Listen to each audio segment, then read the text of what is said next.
Hi everyone, welcome back. Thanks for joining us today. We've got a brand new story to share with you. So let's begin. My name is Theodore, and here is one truth I am realizing. Some betrayals are not forgivable.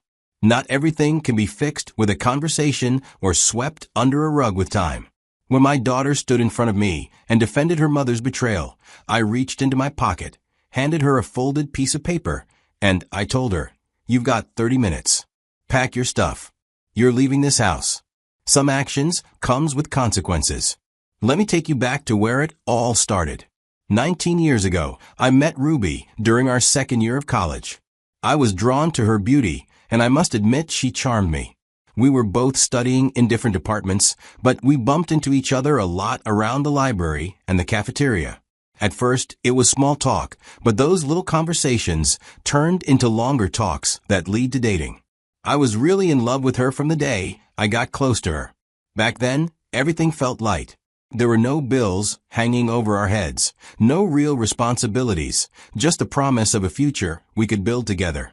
I remember thinking how lucky I was to have someone like Ruby by my side. Then came graduation. We were barely out of school, trying to figure out our next steps, when Ruby found out she was pregnant. That news hit hard, not because I didn't want a child, but because I didn't feel ready. I had no solid job lined up yet, no savings to speak of, just a diploma and a lot of hope. But I told myself, this is what being a man means. Stepping up even when you're scared. We talked it over and decided to get married. Even if it's just a quiet, simple ceremony with a few close friends and some family. A few months later, Maria was born.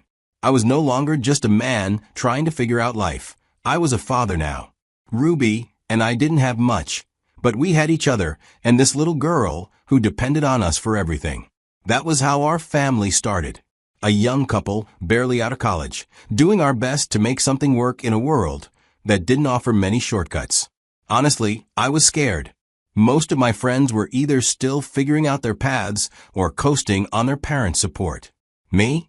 I was waking up at 5 a.m., chasing any job that would put food on our table. Anything I could find, I did it. I pushed through. I was determined to make it work, even if it meant carrying the whole weight alone. Back then, I believed that building a home, no matter how slow or painful, was worth it. As my daughter grew, that bond only got deeper. I wanted her to have more than I ever had, even if that meant I had nothing left for myself. I never saw being her father as a burden. Not once. It was the most grounding, most meaningful thing in my life. By the time Maria started school, my wife, Ruby, decided it was time to return to work. I supported her choice. We'd been running things on my income alone for years, and while we managed, it wasn't always easy. So having her bring in a second paycheck felt like a relief. There was a rhythm to things.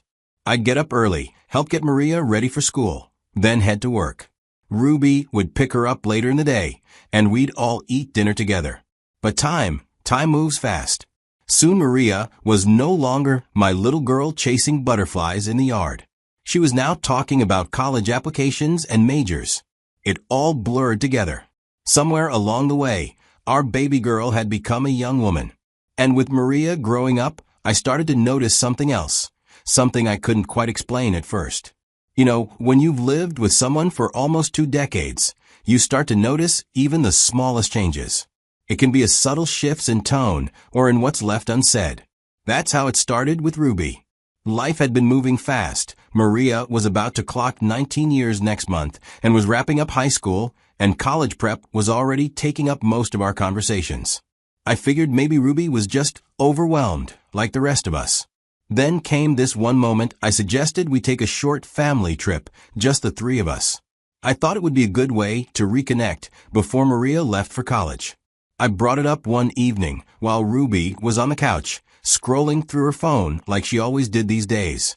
She didn't even look at me, just muttered, "We'll see," eyes still glued to her screen. That moment hit me like a punch to the chest. It's hard to explain unless you've been there, but there's something soul-crushing about being waved off like that. I remember thinking, I've never seen a single human being who wants to be dismissed that way. After that, I started paying closer attention. Ruby was always with her phone in her hand, always with her screen turned just out of my line of sight. During dinner, she was there physically, but emotionally, she was somewhere else entirely. I told myself not to jump to conclusions, but the feeling wouldn't go away. I kept wondering, who is she always texting when we're supposed to be together as a family? I tried not to pry, but trust gets harder to hold onto when you feel like you're the only one still holding on. You know, sometimes life hands you answers you never went looking for. One day, Ruby had been having some trouble accessing one of her old email accounts and called me to help reset the password. Nothing unusual. She'd created that email years ago and had used my email address as the recovery contact. So when the reset link popped into my inbox, I clicked it, typed in a new password, and handed her the details. But right as I was about to close the page, something in me hesitated. I opened her iMessage. Most of the messages were nothing out of the ordinary, conversations with a few folks we both knew. I was just about to exit and pretend like nothing happened when I saw one message with a name I didn't recognize. When I opened it, what I found was unexpected.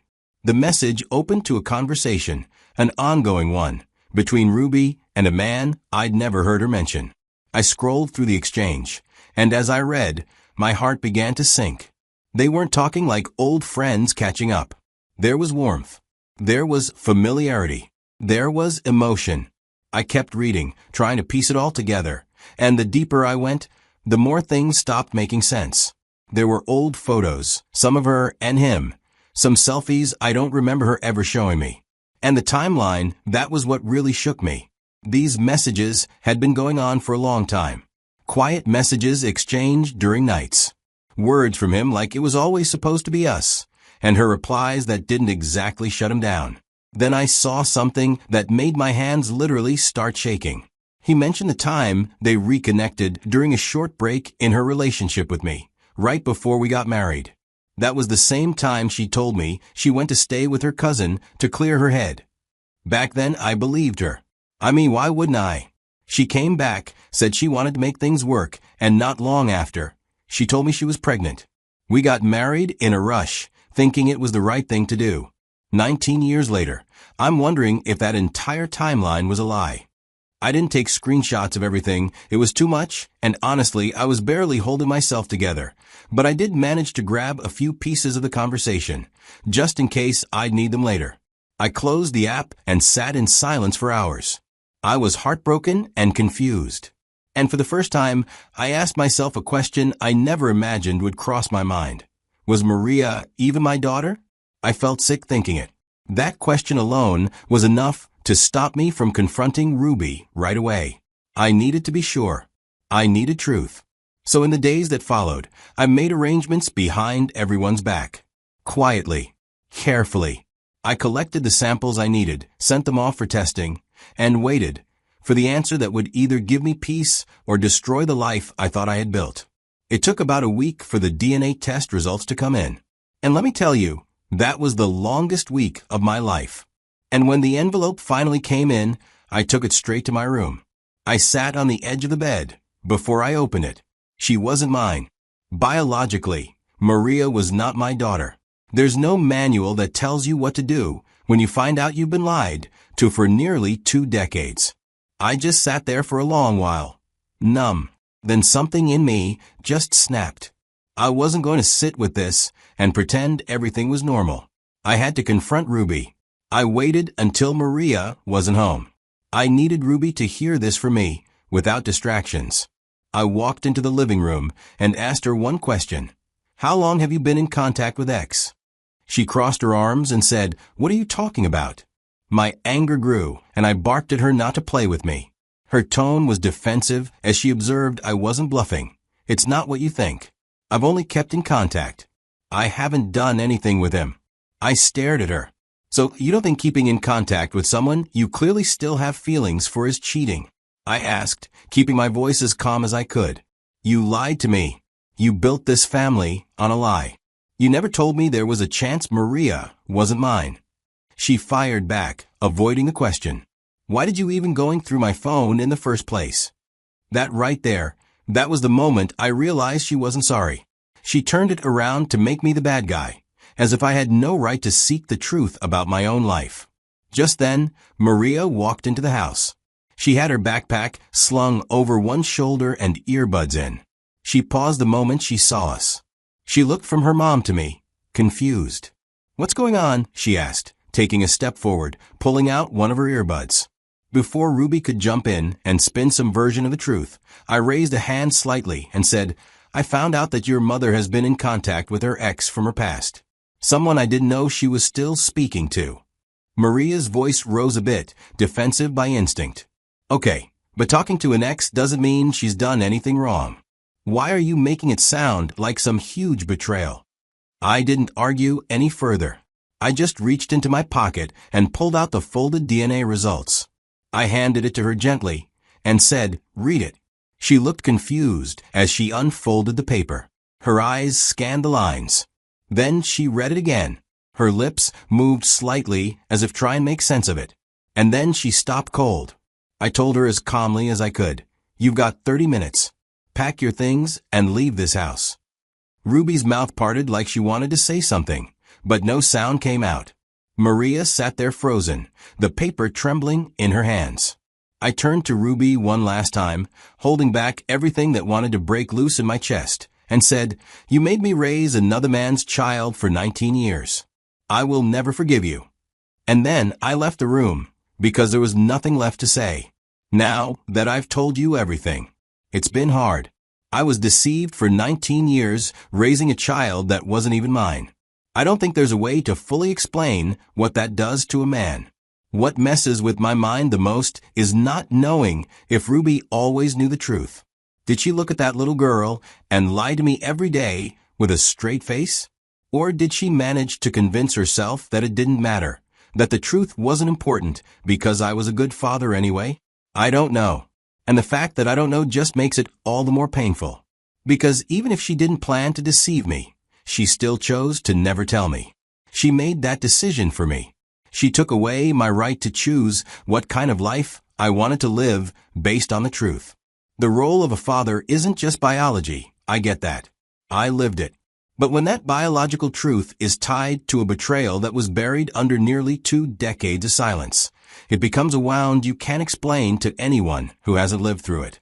But through all this pain, I've learned a few things, lessons I want to share with anyone who might be listening, especially the men who might think, "This can't happen to me."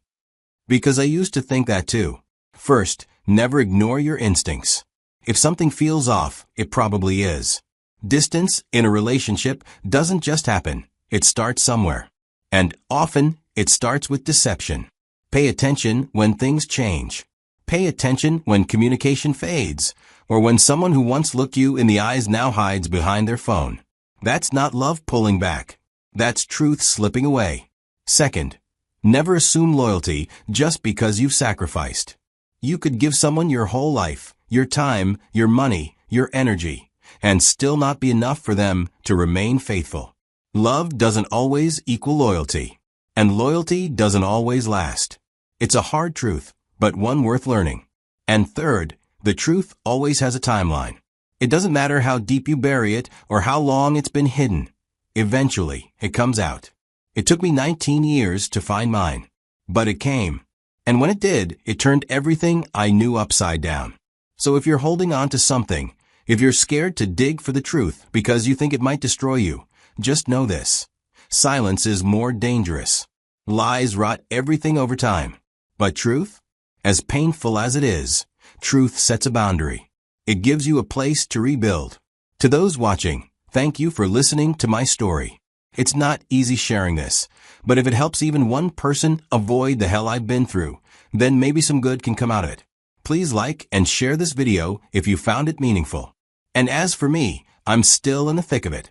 The divorce battle with Ruby is ongoing, and let me tell you, it's been nothing short of war. But I'm standing my ground.